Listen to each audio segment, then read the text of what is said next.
nüüd unistuste maja, lase meid välja. Juurdepääs keelatud. Kõik uksed on lukus, isegi koeraluuk.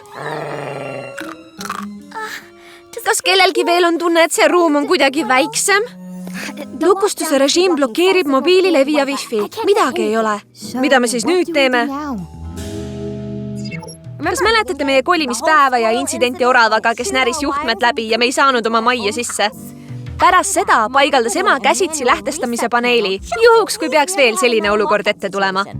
Ma teadsin koodi, aga paneeli leidmiseks pidime käima läbi kogu kummitusmaja. Selle, mille panime just täis kraami, mis meid kõige enam hirmutab.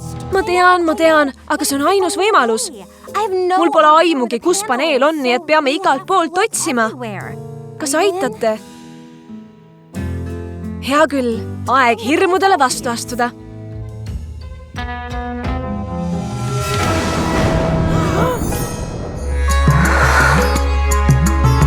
Vaata Barbi seiklused unistuste majas. Kids Zone TV-s.